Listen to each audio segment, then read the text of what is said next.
So డ్యాడీకి stress వల్ల alcohol అలవాటు ఉండే కానీ అంత తాగకపోయేవాళ్ళు. కానీ కోవిడ్ టైంలో అప్పుడే ఆయన రియల్ ఎస్టేట్‌లోకి వెళ్ళి అంటే రిజిస్ట్రేషన్స్ చేపియాలని వెంచర్‌లో డ్యాడీ మీడియేటర్ లాగా. రిజిస్ట్రేషన్స్ కోసమని వీళ్ళకి ఎట్లుండేదంటే టార్గెట్ ఫస్ట్ రిజిస్ట్రేషన్స్ ఈ మిడిల్ మ్యాన్ చేస్తాడు. మళ్ళీ వీళ్ళు డబ్బులు కట్టినప్పుడు అందులోకెళ్ళి ఆ అమౌంట్ కట్ చేసుకొని వెంచర్‌కి సబ్మిట్ చేస్తాడు. అట్లా ఉండేది. కోవిడ్ వస్తదని తెలియక ఒక 7, 8 క్లయింట్స్‌తోని డ్యాడీ ఒక 7, 8 లాక్స్ వరకు అనుకుంటా బయట రొటేషన్‌కి తీసుకొనొచ్చి చేశాడు. ఎందుకంటే ఎట్లాగో వీళ్ళు ఇంకో 2, 3 డేస్‌లోనో ఒక 1 వీక్ 10 డేస్‌లోనో వీళ్ళు మనీ ఇస్తే అవి కట్ చేసేసుకొని ఇక్కడ పే చేద్దాం అనుకున్నాడు. ఆ టైంలో ఏమైంది సడన్‌గా కోవిడ్ అని అన్ని షట్ డౌన్ అయిపోయి అందరు పనులు మానేసి అంతా అయిపోయింది. అయిపోయేసరికి ఎవరైతే డ్యాడీకి రొటేషన్‌కి డబ్బులు ఇచ్చారో మా డబ్బులు మాకు కావాలి, మాకు హెల్త్‌లు బాలేవని వాళ్ళు. ఎవరైతే కొనుక్కుంటామని అష్యూరెన్స్ ఇచ్చారో వాళ్ళందరూ ఈ టైంలో ఎవరు కొంటారని బ్యాక్ ఆఫ్ అయిపోయారు. ఈ డబ్బులు వెంచర్‌లో ఇరికిపోయినాయి. అక్కడి నుంచి ఈయనకి రావట్లేదు. ఈయనేమో ఇక్కడ ఇంట్రెస్ట్‌లు కడుతున్నాడు. Lot of mess. అందులో కొంతమంది ఎగ్గొట్టేశారు డ్యాడీ. వెంచర్ కూడా ఎగ్గొట్టారు. డ్యాడీకి ఆ డబ్బులు రిటర్న్ ఇవ్వలేదు. ఈయనకి పేపర్ పత్రం ఏం లేదు ఈయనకు అడగడానికి. అండ్ మా డ్యాడీ చాలా కొంచెం ఎట్లా అంటే అందరినీ లైట్ తీసేసుకుంటాడు. ఎట్లా అంటే అందరినీ నమ్మేస్తాడు ఈజీగా. ఇవన్నీ చేశాడు. సో చాలామంది ఆయనని మోసం కూడా చేశారు ఈ ప్రాసెస్‌లో. ఇంకా అవన్నీ ఆయనకి హ్యూజ్ అయిపోయినాయి. నార్మల్‌గా తాగేవాడు 2021లో అంటే ఆల్కహాల్ షాప్స్ లేవు కాబట్టి ఫైన్. ఆ 2022లో టూ మచ్‌గా తాగడం స్టార్ట్ చేశాడు టెన్షన్‌కి. నేను కూర్చోబెట్టి మాట్లాడా 2021లోనే. నేను చేస్తాను. నువ్వు అట్లా చేసుకోకు. నేను ఏదో ఒకటి చేసి కట్టుకుంటా. 10 సంవత్సరాలు కడదాము. నువ్వు ఇట్లా చేసుకోవద్దు. నువ్వు నీ ఫ్యామిలీ గురించి ఆలోచించట్లేదు వాళ్ళ వల్ల. నేను తీసుకుంటా అని చెప్తున్నా కదా! నువ్వు జస్ట్ తిని హ్యాపీగా ఉండు. వర్క్ కూడా వెళ్ళకు అని కూడా చెప్పాను. He did not listen. ఒక పాయింట్ ఆఫ్ టైమ్‌లో స్ట్రెస్ కోసం ఎక్కువ తాగాడు. ఇంకో పాయింట్ ఆఫ్ టైమ్‌లో నా బిడ్డ అంతా యూజ్ చేసుకుంటుంది కదా అని ఓవర్ కాన్ఫిడెన్స్‌లో తాగినాడు. సో నేనే ప్లస్ ఆయనకి, నేనే మైనస్ అని అనిపించింది ఒక పాయింట్ ఆఫ్ టైమ్‌లో. బికాస్ అంటే బాధ్యత మర్చిపోయిండు. అంత నా బిడ్డ చూసుకుంటది కదా అని. బిడ్డ చూసుకుంటది కానీ నీ పొజిషన్ నేను ఫిల్అప్ చేయడం ఎంత కష్టం అనేది ఆలోచించలే. ఏడ్చి చెప్పినాం, అరిచి చెప్పినాం, కొట్టేంత వరకు వెళ్ళింది. We did everything to stop him. కానీ తాగేవాళ్ళు వినరు. నాకెప్పుడు కూడా అందరు అంటారు పర్సనల్ లైఫ్ ఎందుకు చెప్తున్నావు, బయటికి ఎందుకు చెప్పేస్తున్నావు, అందరు నేను చులకనగా చూస్తారంటే బ్రో, ఒక ఫాదర్ లేకపోతే ఒక అమ్మాయి ఎంత వెల్తీగా ఫీల్ అవుతుందో నాకు తెలుసు. అట్లీస్ట్ అందరు మారకపోయి నేనేం సమాజాన్ని ఉద్ధరించనీక ఇన్స్టాగ్రామ్ రాలేదు. నా స్టోరీ నేను చెప్తా. టచ్ అయిందా టచ్ చేసుకోండి, అవ్వలేదా మూవ్ ఆన్ అవ్వండి.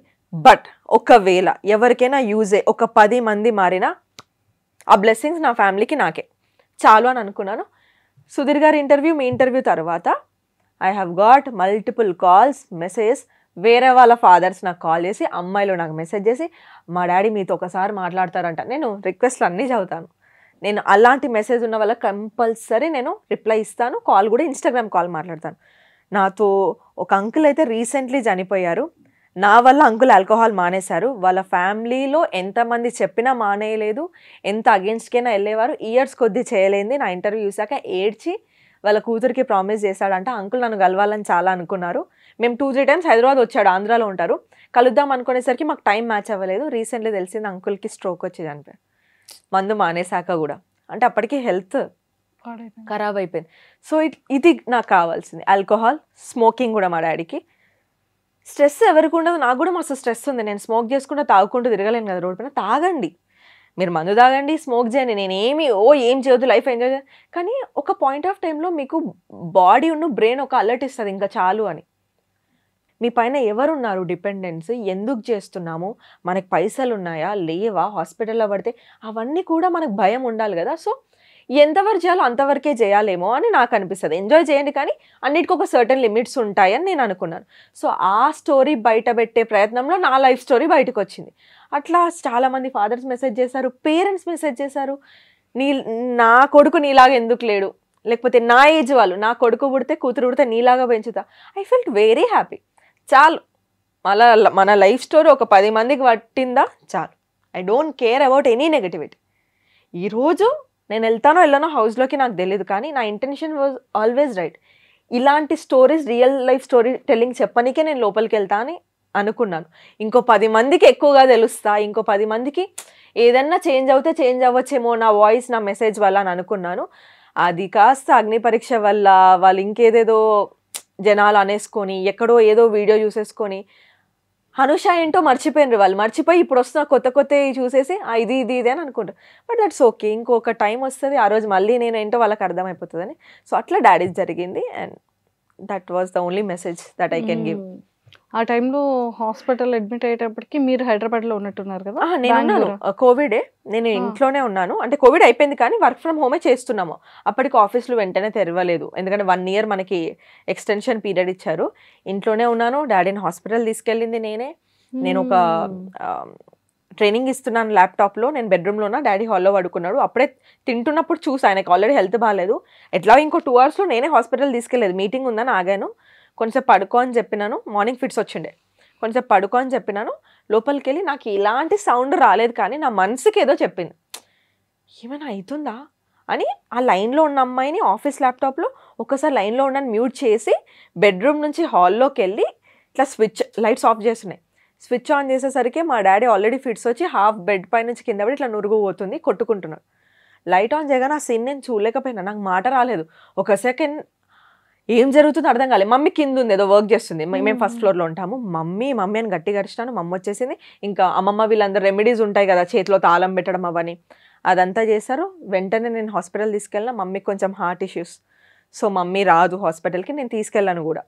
తట్టుకోలేదు ఏమన్నా చూసే. మమ్మీ రాలేదు. 8 అవర్స్‌లో అంతా జరిగిపోయింది. నాతో మాట్లాడుతున్నాడు. డాడీకి నేను సేవ చేస్తున్నా. వాష్‌రూమ్ తీసుకెళ్తున్నా. నేనే వాష్‌రూమ్ కడుగుతున్నా. మా డాడీని లేపి వాష్‌రూమ్ తీసుకెళ్ళు అని అడిగినప్పుడు అర్థమైంది మా డాడీకి పారాలిసిస్ వచ్చింది ఫిట్స్ వచ్చినప్పుడే అని. లెగ్ ఇట్లా క్రాస్ పడింది. కానీ నేను ఆయనకు చెప్పలేదు. ఆయన సబ్‌కాన్షియస్ వెళ్తున్నాడు. నాకు భయపట్టించాలని లేదు. డాక్టర్ లేడు. మేము వెళ్ళింది నైట్ కదా. నెక్స్ట్ డే వస్తాడు. ఇప్పటికి నార్మల్ ట్రీట్మెంట్ ఇచ్చేద్దాము అని చెప్పేసి అని అనుకున్నారు. వాళ్ళు అబ్జర్వేషన్‌లో పెట్టారు. కానీ మేబీ వాళ్ళు ఏమైనా ట్రీట్ చేస్తుంటే ఇంకాస్త ఒక 2-3 డేస్ అయినా బతికేవాడేమో, లేకపోతే ఇంకాస్త ఏమైనా బెటర్ అయ్యేదేమో కానీ వాళ్ళు రేపు పొద్దున చూద్దాం అని అన్నారు. అని అబ్జర్వేషన్‌లో పెడితే 8 అవర్స్‌లో మా డాడీ బ్లాక్‌గా వాష్‌రూమ్ వెళ్ళడము, స్మెల్ రావడము, అదొకలాంటి స్మెల్ వామిటింగ్ వచ్చేస్తుంది. పార్ట్స్ ఫెయిల్ అవుతున్నప్పుడు అట్లా అవుతుందంట. తర్వాత తెలిసింది నాకు. నేను ఆ వాష్‌రూమ్‌లో డాడీ ప్యాంట్‌లోనే వెళ్ళిపోతే డాడీ ప్యాంట్ వాష్ చేసి, డాడీకి వాష్ చేసి ఇట్లా చిన్న వాష్‌రూమ్. మా డాడీ ఇట్లా ఉన్నాడు. నేను ఇట్లా హగ్ చేసుకొని ఇట్లా వాష్ చేశాను నేను. చాలా చిన్న వాష్‌రూమ్. మళ్ళీ వాష్‌రూమ్ కడిగి వేరే వాళ్ళకి ఇబ్బంది కాకూడదు. హాస్పిటల్ అది అని వాళ్ళకి హైజీన్ ఉండాలని అది కడిగి ఆయనను పడుకోబెట్టి వచ్చి ఇదంతా జరుగుతుంది. ఊపిరాడట్లేదంటే ఆక్సిజన్ మాస్క్ పెట్టించాను. చేయి గుంజుతుందంటే ఆయింట్మెంట్ తీసుకొచ్చి ఇక్కడంతా అంటే ఈ సైడే పడిపోయింది. ఆయనకు తెలియలేదు. నాకు అర్థమైంది. ఆయన తృప్తి కోసం వస్తాను. ఏం కాదులే ఫిజియో తీసుకెళ్తా మొత్తం తగ్గినాక అని చెప్పాను. అన్నీ I was comforting him. Last కూడా ఆయన నాకు ఒకటి చెప్పాడు. ఇంకోసారి నేను ఆల్కహాల్ ఉన్న స్మోకింగ్ చేయను. నువ్వు చెప్తే నేను వినాల్సింది. ఇంకా చెయ్యను బెటా అని అన్నాడు. ఇక్కడి వరకు ఊపిరి ఆడేది తెలుస్తుంది. ఇక్కడ నుంచి నాకేం తెలియట్లేదు అని చెప్పాడు. శ్వాస లోపలికి వెళ్ళట్లేదు అని చెప్పాడు. ఇది ఇట్లా మాట్లాడుతున్నాడు. సడన్గా ఒక ఎమర్జెన్సీ డాక్టర్ వచ్చి నేను పిలవలేదు. అంటే మేబీ అక్కడ ఉన్న డ్యూటీ డాక్టర్కి అర్థమైపోయింది సంథింగ్ ఈజ్ గోయింగ్ ఫిష్ అని. ఆయన వచ్చాడు. అటు సడన్గా వచ్చి ఈయన ఎందుకు వచ్చినా చూసినా ఆయన అటు నిలిచినా అన్ని రిపోర్ట్స్ లాస్ట్ 8 అవర్స్లో ఏం జరిగిందో మొత్తం చూసిండు. హీ హ్యాస్ నో టైమ్ అమ్మా అని సడన్గా చెప్పేసి నాకు. ఏం మాట్లాడుతున్నారు మీరు అని చెప్పి ఇట్లా తిరిగే వరకు డాడీకి లాస్ట్ ఫిట్స్ వస్తుంది. మాస్క్ ఉంది. ఇట్లా మాస్క్ అంతా ముడతబడిపోతుంది. నేను ఇట్లా పీకేస్తున్నా డాడీ. మా డాడీ కళ్ళతో నన్ను అడుగుతున్నాడు, నువ్వేంటి ఏం చేస్తావు నాకు ఫిట్స్ వస్తుంటే. తర్వాత నన్ను నర్సులు వాళ్ళందరూ బయటికి తీసుకెళ్ళిపోయారు. 5 మినిట్స్ తర్వాత బాడీ తీసుకొచ్చి నా ముందు పెట్టారు. లేదు బ్రెయిన్ స్ట్రోక్ మొత్తం ఆర్గన్స్ పడిపోయినాయి, ఇట్లా మీరు ఇంట్లో పెద్దవాళ్ళని ఎవరైనా మీరు నాకు చెప్తే నేను ఇంట్లో ప్రిపేర్ చేయాలి, వాళ్ళు వస్తే నన్ను ప్రిపేర్ చేయడం కాదు అని చెప్పా. అప్పటికే చెల్లె మమ్మీ ఫోన్స్ వస్తున్నాయి. నాకు తెలుసు డాడీ చనిపోయాను కానీ వెంటనే చెప్తే ఇంకా తీసుకోలేరేమో అని ఫస్ట్ అప్పటికి డాక్టర్స్ ఏమన్నారు, వేరే హాస్పిటల్ తీసుకెళ్దాము, కొన ఊపిరితో ఉన్నాడు. చనిపోయిందని నాకు తెలుసు, ఠాగూర్ మూవీ అయింది. కొన ఊపిరితో కానీ ఆశ మనిషి పోదేమని ఇంకో 50,000 అప్పులో అప్పు చేసుకుందాం మేబీ బతికితే మేబీ అన్న దాంట్లో ఆశకి సరే అండి అని తలూప. నేను వేరే హాస్పిటల్ షిఫ్ట్ చేస్తుంటే మమ్మీను చెల్లె కాల్ చేశారు. మమ్మీ యూకేలో ఉంది, చెల్లె యూకేలో ఉంది, మమ్మీ ఇంట్లో ఉంది. నేను వాళ్ళకి ఏం చెప్పా అంటే, మీరు ఇప్పటివరకు చాలా స్ట్రాంగ్ ఉన్నారు మమ్మీ, నువ్వు చాలా లైఫ్ చూసినావు, మా కోసం చాలా కష్టపడ్డావు. నాకు ఎందుకో డాడీ చనిపోయినట్టు అనిపిస్తుంది కానీ వీళ్ళు చెప్తలేరేమో మమ్మీ, నువ్వైతే ఫిక్స్ అయిపో కదా, మెల్లగా ప్రిపేర్ అవుతున్నాను, మమ్మీని ప్రిపేర్ చేస్తున్నా, చెల్లెకి కూడా అదే అయిపోయినా. కానీ నాకు ఆల్రెడీ తెలుసు చనిపోయిందని.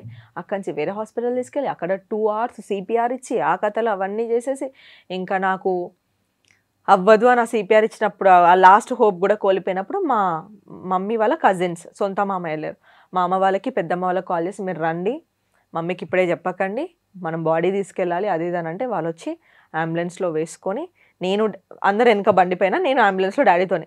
ప్రపంచం డిఫరెంట్గా అనిపించింది మంజుష గారు అంబులెన్స్ నుంచి చూస్తున్నప్పుడు. ఇదే రోడ్ పైన మా డాడీ నన్ను కాలేజ్కి స్కూల్కి తీసుకెళ్ళినాడు కదా, ఇదే నా స్కూల్ కదా, ఇక్కడ డ్రాప్ చేసే, ఇవన్నీ చూస్తున్నప్పుడు ఈరోజు నేను మా డాడీని అంబులెన్స్లో తీసుకోబోతున్నా. He is not even, he was 50 or 51 చనిపోయిన మంత్కి. ఇంకా నెక్స్ట్ మంత్ బర్త్డే వస్తుంది అనుకుంటా, 2-3 months తర్వాత. ఇట్స్ లైక్ వేరేలాగా అనిపించింది. ఇంకా అక్కడి నుంచి అప్ సైడ్ డౌన్, చూడందంటూ లేదు. వర్స్ట్లో ఎంత పడాలో అంత పడినాము, ఎంత సర్వైవల్ మోడ్లో వచ్చామో తెలుసు. ఇంకా అది అక్కడికి అట్లా అయిపోయింది. అక్కడి నుంచి స్టార్ట్ అయింది సినిమా. అప్పటిదాకా ట్రైలర్ చూశాను, ఎన్ని కష్టాలు ఉన్నా. అంతకుముందు కూడా చాలా కష్టాలు ఉండే. ఫినాన్షియల్ బ్యాక్గ్రౌండ్ బాగాలేదు, mummy daddy love marriage, early ఏజ్లో పెళ్లి చేసుకున్నారు, సెటిల్డ్ జాబ్ కాదు, ప్రాపర్టీస్ లేవు, అమ్మమ్మ వాళ్ళ ఇంట్లో ఉంటున్నాము సిన్స్ 20-25 years. అమ్మమ్మ వాళ్ళు ఒక పోర్షన్ ఇస్తే ఉంటున్నాము. Somewhere nothing is working out for us. ఏదో ఇప్పుడు పిల్లల్ని చదివించినామా, లేకపోతే ఇప్పుడు వాళ్ళకి బట్టలు కొనిచ్చినామా, ఇప్పుడు దాటిచ్చామా అన్న సర్వైవల్ మోడే కానీ ₹1 సేవ్ చేసింది లేదు. మా మమ్మీకి అసలు బంగారమే లేదు, నాకు లేదు. నా ఓన్గా రీసెంట్లీ మొన్న ఒక చిన్న చైన్ చేయించుకున్నాను, మా మమ్మీకి ఒక నెక్లెస్ చేయించాను అంతే. సో ఏదీ లేదు, ఉన్నప్పటి నుంచి ఇదే స్ట్రగుల్ అనమాట. కానీ అప్పటి వరకు అదొకలాగా ఉండేది, ఇది ఇంకోలాగా ఉంది. ముగ్గురమే ఆడవాళ్ళం అయిపోయాము, జనాలు పేర్లు పెట్టడము, మమ్మీని గుడికి రానివ్వకపోయేవాళ్ళు. ఇంత జనరేషన్కి కూడా లేదు, శివుడి దగ్గరికి వెళ్ళొచ్చని అంటారు జనరల్లీ. ఆయనే శ్మశాన వాటికలో తిరుగుతాడు, శివుడు ఎవరినైనా యాక్సెప్ట్ చేస్తారు. 11 days తర్వాత అట్లీస్ట్, అంటే ఫస్ట్ 1 year అంతా మమ్మీని అనేవాళ్ళు. ఇంకా ఉంటుంది కదా, వీడియో ఫేస్ చూడదు పొద్దున లేసని. పాప మా మమ్మీకి అలవాటు, నేను చిన్నగా ఉన్నప్పటి నుంచి మా మమ్మీ 4 o'clock లేసి ముగ్గు పెడుతుంది. ఆమె కదా అంతే, లక్ష్మి వస్తుంది ముగ్గు వేస్తే అన్నట్టు ఉంటుంది. ఆమె వేసి చూస్తుంటే వేరే వాళ్ళు చిత్లించుకునే వాళ్ళంట, డోర్ తీయగానే ఒక వీడియో. ఇవన్నీ చాలా చూసాము. మమ్మీకి చేతు నిండా గాజులు వేసుకోవడం ఇష్టం, రెడ్ ఆర్ గ్రీన్. గాజులు వేసుకోవడమే మానేసింది సొసైటీకి భయపడి. నేను అన్నా, వాళ్ళకెందుకు భయపడుతున్నావు అమ్మా, మేము జడ్జ్ చేయట్లేదు కదా, ఇట్స్ ఫైన్, నువ్వు ఎందుకు వేసుకుంటే వద్దు నానా అని అంటే సింగిల్ బ్యాంగిల్ వేసుకుంటే. ఇప్పుడు నేను తిడుతుంటే ఆ గాజు బ్యాంగిల్స్ నేను బలవంతంగా చెప్పకుండా కొనుక్కొని వెళ్తే నన్ను తిడుతుంది, కానీ ఆమెకి అట్లా ఇష్టం వేసుకోవడం. సో ఇదంతా చూశాను నేను. బొట్టు బ్లాక్ పెట్టేస్తుంది, నేనంట రెడ్ పెట్టుకో అమ్మా బాగుంటే పెట్టుకోవద్దు అంటది. ఇప్పుడు నేను తిడుతుంటే, అంటే ఆమె కొంచెం మూవ్ ఆన్ అయిన తర్వాత ఇప్పుడు మమ్మల్ని చూసుకొని ఇప్పుడు రెడ్ బొట్టు పెట్టుకుంటుంది.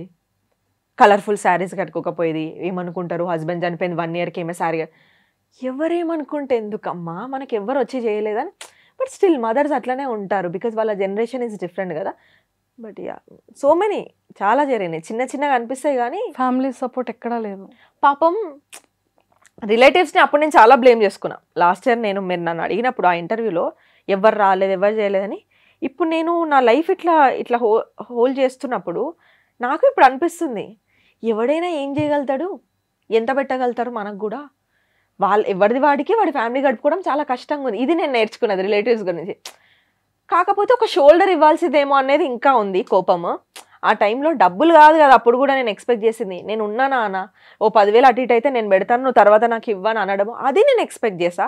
అది రాలేదు, దానికి ఇంకా కోపం ఉంది. కానీ అపార్ట్ ఫ్రమ్ దట్ నాకు అనిపించింది, ఎవరి ఫ్యామిలీలో వాళ్ళకు ఉండుంటే, వాళ్ళ పిల్లల్ని చదివించుకోవాలి, వాళ్ళకే చిన్న జాబ్లు ఉండుంటాయి, ఎవరికి ఏం చేయ. ఇప్పుడు నేనైనా నా ఫ్రెండ్ని చూసి బాధపడగలుగుతా, మేబీ 5,000 2,000 చేయగలుగుతా, కానీ ఐ కెనాట్, నేను ఎవరి లైఫ్ సెట్ చేయలేను. అప్పుడు అనిపించింది, ఎవరి లైఫ్ వాడే బతకాలి, ఎవరి లైఫ్ వాడే సెట్ చేసుకోవాలి, ఎవడు రావాలని అనుకోవడం మన పిచ్చితనం. అది నేను నేర్చుకున్న లెసన్, అప్పటికి ఇప్పటికి వచ్చిన మెచ్యూరిటీ, అంతే.